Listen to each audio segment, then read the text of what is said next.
আসসালামু আলাইকুম, সবাইকে স্বাগতম। প্রিয় শিক্ষার্থী বন্ধুরা, আজকে আমি যে আইসিটি বিষয়ের ডিজিটাল ডিভাইস অর্থাৎ লজিক গেট অংশে রাজশাহী বোর্ড 2025 সালে যে প্রশ্নটি এসেছিল ওই প্রশ্নটির সঠিক সমাধানের চেষ্টা করব। সমাধানের জন্য তোমাদের সাথে আছি আমি মোহাম্মদ সিরাজুল ইসলাম, বরিশাল সরকারি model school and college, Barishal. তো প্রিয় শিক্ষার্থী বন্ধুরা, পূর্বের ক্লাসে আমি ঢাকা বোর্ড 2025 সালের প্রশ্নের সমাধান করেছিলাম। তো ঢাকা বোর্ড 2025 সালের প্রশ্নটি কিন্তু অনেক বড় ছিল, মানে উত্তরটা অনেক বড় হয়েছে, প্রায় আধা ঘন্টার কাছাকাছি। তো আজকের ক্লাসটা এত বড় হবে না, চেষ্টা করব অল্প সময় শেষ করার, কারণ আজকের উত্তর ঢাকা বোর্ডের চেয়ে ছোট ছোট। লক্ষ্য করি, এই যে রাজশাহী বোর্ড 2025 সালের প্রশ্ন, ক নম্বরে বলেছে এনকোডার কি। এনকোডার হচ্ছে মানুষের বোধগম্য ভাষাকে কম্পিউটারের বোধগম্য ভাষায় রূপান্তর করে।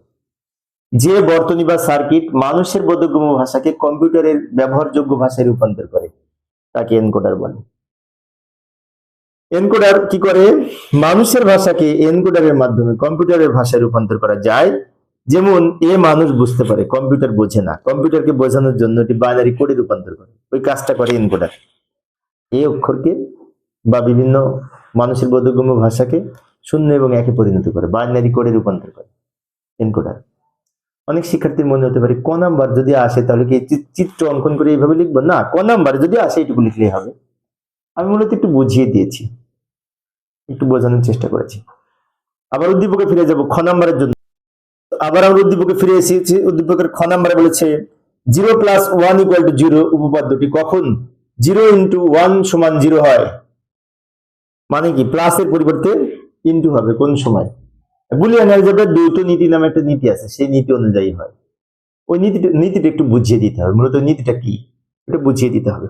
মানে এখানে বলতে চাইছে বুলিয়ান দ্বৈত নীতি ব্যাখ্যা করো, এটা বলতে চাচ্ছে।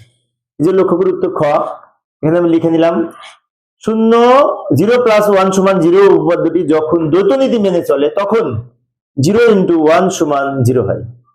যখন দ্বৈত নীতি মেনে চলে। এখন দ্বৈত নীতিটা কি? দ্বৈত নীতিটা হচ্ছে বুলিয়ান অ্যালজেব্রায় অর অপারেশনকে এন্ড এর মাধ্যমে এবং এন্ড অপারেশনকে অর এর মাধ্যমে, মানে কি যোগকে গুণের মাধ্যমে, গুণকে যোগের মাধ্যমে পারস্পরিক বিনিময় করা যায়। এই দুটো পারস্পরিক সম্পর্কযুক্ত। এই আইন বা এই নীতিটার নাম হচ্ছে দ্বৈত নীতি। তো এই নীতিটা ব্যাখ্যা দিতে হবে, সেজন্য আর একটু লিখবো। এন্ড এবং অর, এন্ড মানে যোগ, অর মানে এন্ড মানে গুণ, অর মানে যোগ। এন্ড এবং অর এর পরস্পর সম্পর্কযুক্ত যে সূত্র, ওই সূত্রকে বুলিয়ান দ্বৈত নীতি বলে। আরো লিখতে পারি, কারণ এন্ড এবং অর পরস্পর দ্বৈত নীতি মেনে চলে। যেমন এই নীতি অনুযায়ী এন্ড মানে গুণের পরিবর্তে অর বা প্লাস এবং অর বা প্লাসের পরিবর্তে গুণ ব্যবহারের মাধ্যমে পরস্পর বিনিময় করা যায়। তাই এই বিনিময় করা যেহেতু যায়, এই জন্য দ্বৈত নীতি যখন মেনে চলে তখন প্লাসের পরিবর্তে ইনটু হবে, অর্থাৎ 0 + 1 = দুটো যোগ করে 1 হবে। আর এই 1 এর পরে প্লাসের পরিবর্তে যদি ইনটু করি তাহলে এই দুটো গুণ করে 0 হবে। এটা বুলিয়ান দ্বৈত নীতি অনুযায়ী এর ব্যাখ্যা দিব। মেন হচ্ছে বুলিয়ান দ্বৈত নীতির ব্যাখ্যা দিতে হবে। এইটুকু লিখলেও হবে, আর কেউ যদি আরো লিখতে পারো লিখবার সমস্যা নেই। আমি মূলত আসল যে প্রশ্ন সেখানে যাব, উদ্দীপকের আলোকে। উদ্দীপকের আলোকে বর্তনীটি মৌলিক লজিক গেট দ্বারা বাস্তবায়ন করা। আচ্ছা, এই যে লজিক সার্কিটটি দেয়া আছে, যে ব্লক ডায়াগ্রাম দেয়া আছে, একটি চিত্র দেয়া আছে, 3টা 2টা, বাম দিকে 3টে ইনপুট, ডান দিকে 2টা আউটপুট। 3টে ইনপুট 2টা আউটপুট ফুল অ্যাডারের বৈশিষ্ট্য। ফুল অ্যাডারে 3টে ইনপুট 2টা আউটপুট ফিক্সড। হাফ অ্যাডারের 2টে ইনপুট 2টা আউটপুট, এগুলো ফিক্সড, এগুলো তো আমরা জানি, তাই না? এগুলো মনে রাখতে হবে। যেহেতু ফুল অ্যাডারের আউটপুট, ফুল অ্যাডারকে যদি মৌলিক লজিক গেট দ্বারা বাস্তবায়ন করতে হয় তাহলে আমরা প্রথমে ফুল অ্যাডার কাকে বলে লিখবো, ফুল অ্যাডারের সত্যক সারণী আঁকবো। সত্যক সারণী থেকে আমরা এক লজিক ফাংশন পাবো, সেই ফাংশন ব্যবহার করে সরাসরি যদি লজিক গেট তৈরি করি, সার্কিট তৈরি করি, তাহলে মৌলিক লজিক গেট দ্বারা বাস্তবায়ন হবে। উপরের বর্তনীটি হচ্ছে ফুল অ্যাডারের ডায়াগ্রাম। এভাবে আমরা লেখাটা শুরু করবো। উত্তর গ। এবার লিখবো যে বর্তনী বা সার্কিট 3 বিট যোগ করে, ক্যারি সহ 3 বিট যোগ করে, 3টা বিটের মধ্যে একটা ক্যারি বিট থাকে, ক্যারি সহ 3 বিট যোগ করে তাকে ফুল অ্যাডার বলে। 3টে ইনপুট ও 2টা আউটপুট থাকে ফুল অ্যাডারে। যেমন আমি যদি মনে করি এ বি সি হচ্ছে input, A B C input, A B C, C I মানে ক্যারি ইনপুট, এই যে এ বি সি তিনটে ইনপুটের মধ্যে একটা ক্যারি ইনপুট, তাই লিখলাম সিআই। সিআই মানে ক্যারি ইনপুট। আর দুইটা আউটপুট, একটা হচ্ছে এস আর একটা সিও। সিও মানে ক্যারি আউটপুট। সি যেহেতু এদিকেও আছে ওদিকেও আছে, তাই এদিকে আই লিখেছি, ওদিকে ও লিখেছি। দুইটা সি আলাদাভাবে চিহ্নিত করেছি। সিআই দ্বারা ইনপুট বোঝাই, আর সিও দ্বারা ক্যারি আউটপুট বোঝায়। আর মাঝখানে এফ এ বড় হাতের এভাবে লিখে রাখবো, যেটি দ্বারা আমরা ফুল অ্যাডার বুঝিয়েছি। তো এইটুকু লিখবো। এটা ব্লক ডায়াগ্রাম থেকে এবার আমরা সত্যক সারণী বা ট্রুথ টেবিল অঙ্কন করব। ট্রুথ টেবিল আমরা জানি তিনটে ইনপুট বিশিষ্ট কোন ট্রুথ টেবিলের 1 2 3 4 5 6 7 8টা সারি হয়, আর পাশাপাশি এবিসি তিনটা ইনপুট, এস আর সিও হচ্ছে দুইটা আউটপুট, ওই যে ব্লক ডায়াগ্রামে দেখলাম, তাই না? আচ্ছা, এবার আমরা কি করব, এখানে বিন্যাস করব 0 এবং 1 দ্বারা 8টা বিন্যাস হবে। 0 পর্যন্ত 7, 0 থেকে 7 পর্যন্ত 8টা প্রতীক, 0 থেকে 7 পর্যন্ত যদি বিন্যাস করি তা 8টা বিন্যাস হবে। তো করি, অনেক সহজ। আচ্ছা, 0 থেকে 7 এর বাইনারি মান লিখলেই তো হয়, তাই না? হ্যাঁ, 0 থেকে 7 এর বাইনারি মান লিখি। এখান থেকে 0 এর বাইনারি 0, 1 এর বাইনারি 1, 2 এর বাইনারি 1 0, 3 এর বাইনারি 100, 3 এর বাইনারি 11, 4 এর বাইনারি 100, 5 এর বাইনারি 101, 6 এর বাইনারি 110, 7 এর বাইনারি 111। আর বাম দিকের এগুলো 0 দ্বারা পূর্ণ করে দিব। এই হচ্ছে বুঝে লেখা। 0 থেকে 7 এর বাইনারি মান লিখবো, তাহলে 8টা বিন্যাস হয়ে যাবে। 3 বিট করে সাজানোর জন্য বাম দিকে সব 0 দিয়ে দিব। এটা হচ্ছে বুঝে লেখা। আর আমি যদি মনে করি না, আমি 0 থেকে 7 এর বাইনারি মনে নেই, অন্যভাবে মনে রাখবো, তাহলে 0 থেকে 7 এর বাইনারি মান মনে রাখা লাগবে না, আরো সহজভাবে করা যায়। সেটি হচ্ছে এই দিক থেকে এইদিকে আমরা যদি কাউন্ট করতে করতে আসি, কম্পিউটারের বিট রেজিস্টার যেভাবে কাউন্ট করে, যেমন 1 1 এর দ্বিগুণ 2, 2 এর দ্বিগুণ 4, এইভাবে, তাই না? বিট রেজিস্টার কাউন্ট করে। 1 মানে কি একটা 0 একটা 1, একটা 0 একটা 1, একটা 0 একটা 1, একটা 0 একটা 1। 2 মানে কি দুইটা 0 দুইটা 1, দুইটা 0 দুইটা 1। 2 এর দ্বিগুণ 4, 4টা 0 4টা 1। এটা যদি আরেকটা থাকতো তাহলে 8টা 0 8টা 1 লিখতাম, ডাবল ডাবল হয় কম্পিউটারের মেমোরিতে। সেজন্য 1 একটা 0 একটা 1 এইভাবে লিখবো, দুইটা 0 দুইটা 1, 4টা 0 4টা 1, এভাবে মনে রাখলেও হবে। আর এদিক থেকে যদি বুঝি 4টা 0 4টা 1, দুইটা 0 দুইটা 1, একটা 0 একটা 1, এইভাবে আমরা মনে রাখতে পারি, তাই না? এবার আমরা এই দুটো ঘর পূরণ করব। এখন এই দুটো ঘর কি কি? এস এ লিখবো যোগফল। যোগফল যোগ করে যা হয় তার আমি এখানে লিখবো। আর আমি মনে করি 2 আর 3 5, তাই না? এখানে হাতে কিছু থাকে না। তা আমরা যদি 9 আর 6 যোগ করি তাহলে 15 হবে, 15 হবে। তো 15 এর 5 হাতে থাকে 1, এভাবে লিখি না দশমিক সংখ্যায়? অনুরূপ ভাবে আমরা যখন দুইটা বাইনারি সংখ্যা যোগ করব বা তিনটা বাইনারি সংখ্যা যোগ করব, তখন যোগফলটা এখানে লিখবো, আর হাতে যে ক্যারি থাকবে সেটা ডানে লিখবো। অবশ্যই ক্যারি এখানে লিখতে হবে, ক্যারি কিছু না থাকলে 0 লিখতে হবে। যেমন প্রথম লাইনে যায় 3টা 0 যোগ করে 0, হাতে কিচ্ছু থাকে না, না থাকলেও ক্যারি 0 থাকে মনে করতে হবে। বুলিয়ান অ্যালজেব্রায় দুইটা দুইটা ইনপুট যোগ করে দুইটা আউটপুট হবে, একটা হচ্ছে যোগফল আর একটা হচ্ছে ক্যারি বা হাতে থাকা সংখ্যা।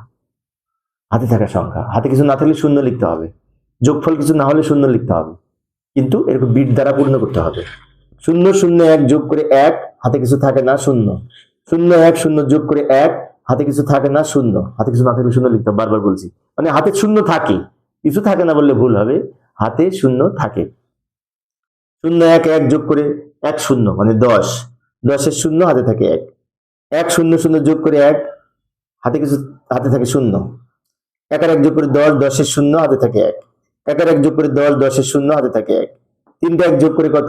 3টা 1 যোগ করে 3, 3 এর বাইনারি 11, তাই বলে থাকি 3টা 1 যোগ করে 11, 11 এর 1 হাতে থাকে 1, 3টা 1 যোগ করে 11, 11 এর 1 হাতে থাকে 1। এই হচ্ছে সত্যক সারণী, ট্রুথ টেবিল। এই সত্যক সারণী থেকে আমরা একটা লজিক ফাংশন পাবো, সেটা বের করব। এই যে সত্যক সারণীটা নিয়ে এসে রাখলাম, এখান থেকে লজিক ফাংশন বের করব। প্রথমে এস এর মান, এস সোজা এখানে আসি, এদিকে চলে আসি, 0 0 1 মানে কি? এই যেখানে 0 আছে সেখানে নট হবে, অর্থাৎ এ এর নিচে 0, বি এর নিচে 0, সি এর নিচে 1, তার মানে কি এ নট বি নট সি হবে, এ নট বি নট সি হবে। প্লাস আবার এখানে একটা 1 আছে, এদিকে চলে আসি, এ নট সি নট হবে, মাঝখানে বি, তাহলে A not B C not হবে। প্লাস আবার এখানে একটা 1 আছে, এদিকে চলে আসি, A B not C not, A B not C not. Plus আবার এখানে একটা 1 আছে, এদিকে চলে আসি, সবগুলো 1 মানে কি এ বি সি নট হবে না। এই সমীকরণটা পেলাম।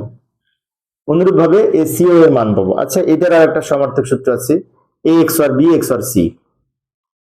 এটা থেকে এটা কিভাবে অঙ্কন করতে হবে আমি দেখিয়েছি ইতিপূর্বে অঙ্ক করে, তারপর আবার দেখাবো পরবর্তীতে, সমস্যা নেই। তো আমাদের মূলত এই লাইনটা না লিখলেও হবে, কারণ আজকে আমাদের বলেছে মৌলিক লজিক গেটের মাধ্যমে ফুল অ্যাডার বাস্তবায়ন। তো আমরা এই লাইন নিয়ে মূলত কাজ করবো। এটা সমান যে এটা হয় এটা জেনে রাখতে হবে।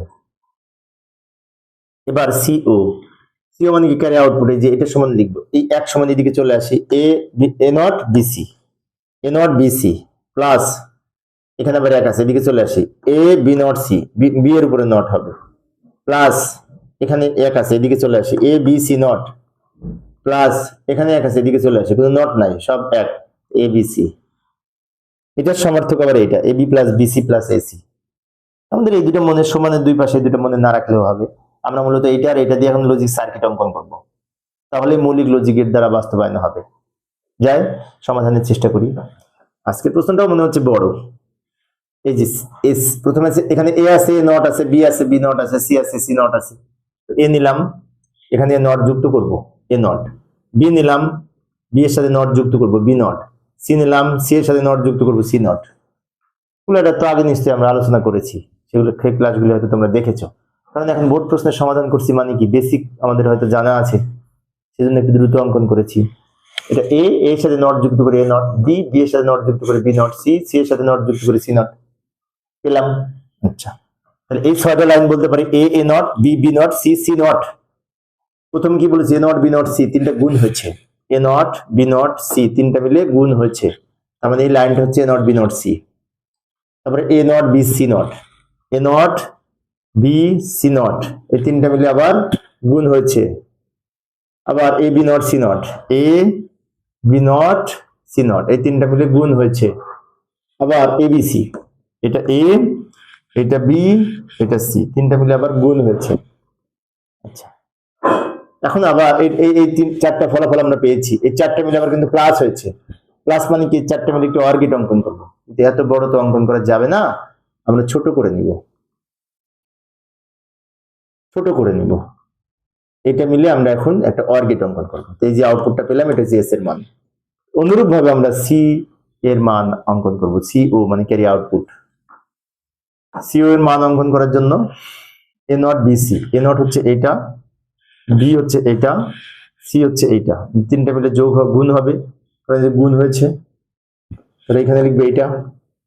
আবার এ বি নট সি, এ হচ্ছে এটা, বি নট হচ্ছে এটা, সি হচ্ছে এটা, তিনটা মিলে আবার কি হচ্ছে, গুণ হয়েছে। আবার অ্যান্ড গেট অঙ্কন করব, এ বি সি নট, এ হচ্ছে এটা, বি হচ্ছে এটা, সি নট শেষেরটা, তিনটা মিলে আবার কি হচ্ছে, গুণ হচ্ছে। অ্যান্ড গেট অঙ্কন করব, এ বি সি লাস্টে, এটা এ, এটা বি, এটা সি, এ বি সি, এটা মিলে আবার গুণ হয়েছে, নিচে চলে গেছে, জায়গা নাই, তাই না? সমস্যা নাই, আর তো অঙ্কন করবো না। এবার এইগুলা মিলে এরকম আর একটা অঙ্কন করবো, এটা ছোট করে নিব, ছোট করে এরকম একটা অর্গিট অঙ্কন করবো এই প্লাসের জন্য। এটা হচ্ছে সি বা সিও যাই বলি না কেন। এটা হচ্ছে আমাদের গ নাম্বারের উত্তর। গ নাম্বারটা বড় ছিল, তাই না? সব বড় প্রশ্ন আসলে এখন বড় বড় দিচ্ছে। এইভাবে আমরা মৌলিক লজিকের দ্বারা বাস্তবায়ন করতে পারি ফুলাটাকে। তবে কেউ যদি এইটুকু অঙ্কন করে শুধু, সেও মার্কস পেতেও পারে, তবে এইটা তখন মুখস্থ রাখতে হবে।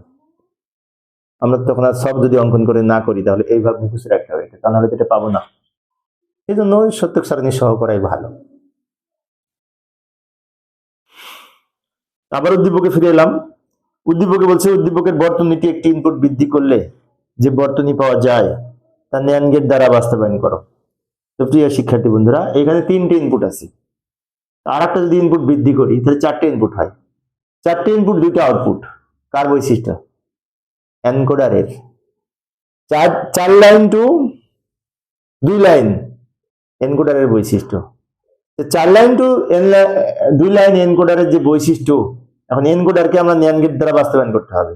তবে এখানে একটা কথা বলি, যে এনকোডার ডিকোডার এই প্রশ্নগুলি কিন্তু তোমাদের সিলেবাসে নেই, এই 26 সিলেবাসে নেই, 26 সিলেবাসে নেই। তা আমরা এই দুটা না করলেও হবে। আর কেউ যদি শেখার জন্য করতে চাও তাহলে পারে এই তোমরা এটা করে নিতে পারো। আমি মূলত সময় সেভ করার জন্য সিলেবাসে যেহেতু নেই, সেজন্য আমি আলোচনা করতে চাচ্ছি না। পরের ক্লাসটি দেখার আমন্ত্রণ